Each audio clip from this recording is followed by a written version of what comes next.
All right, I'm gonna give a little review on this. It's called the Fastway E2 Hitch thing. It's for like if you have swaying or like to balance out the truck and the trailer or camper, whatever you're pulling.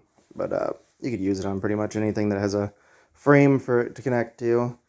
But I was watching a few videos, and it's a lot more complicated watching them, how to hook them up and do them. It's pretty much self-explanatory.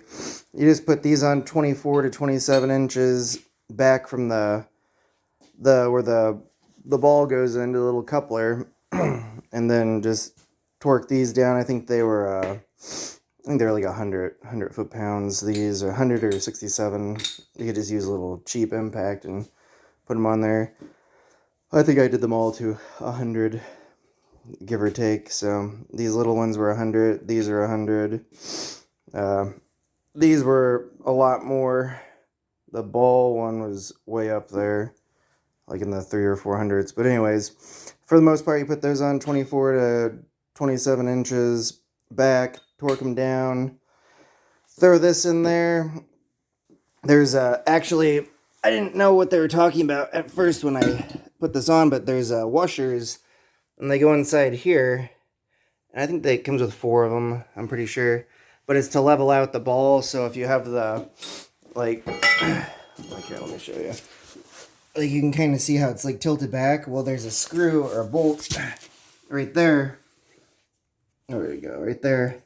And it pushes this out and then the top in.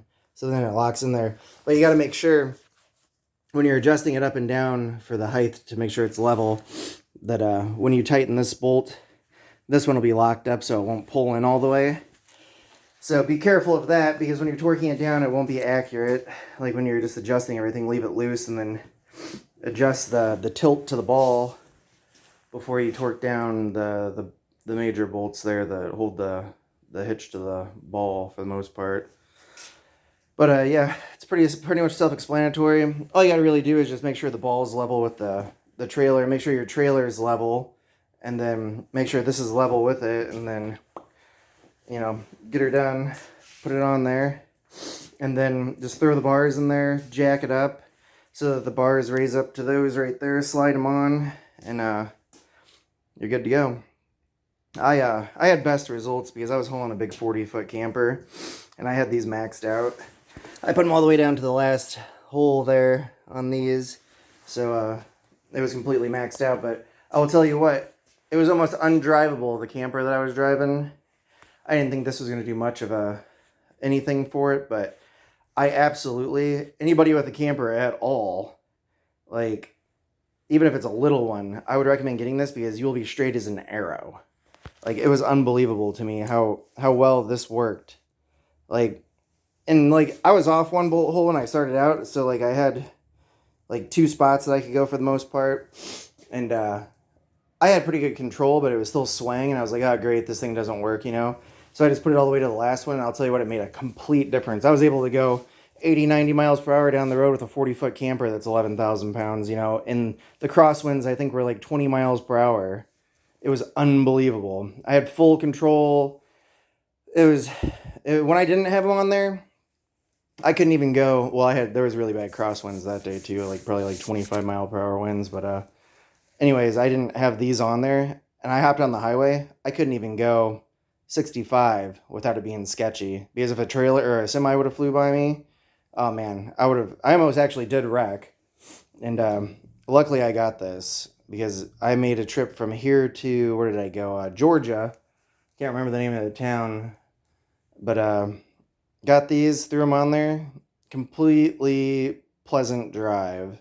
Like, I didn't think that I was going to wreck or anything like that. And it's pretty remarkable how well something like this does. I wouldn't recommend doing the chain one. I can't see the chains working too well, but they probably would get the job done. But I feel like these would be a lot more stabler than having the chains, because you could have a rebound off of the chains and everything from it going up and down.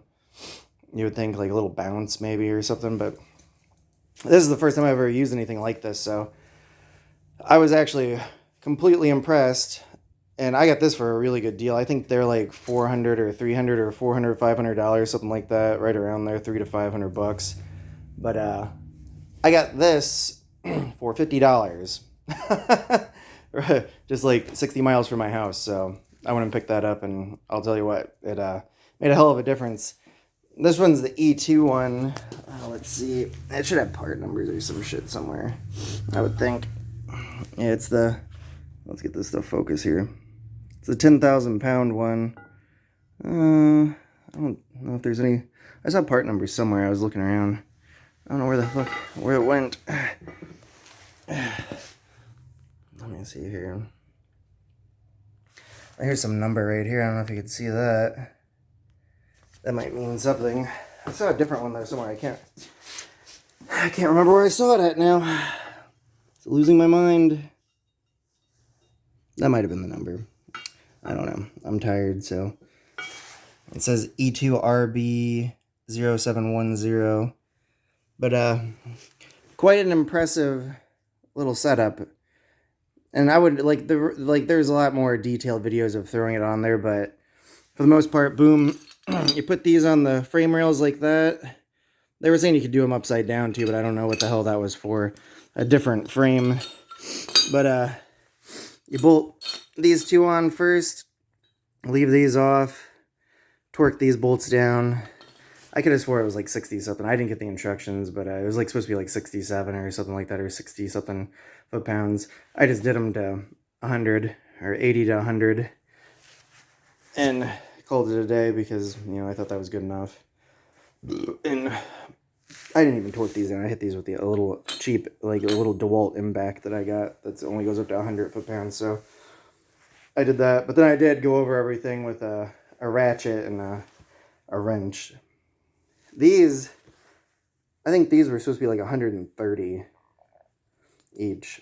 But like I said, be very careful when you do this because it's going to lock this out and you'll have some play in between the bolt and the washer.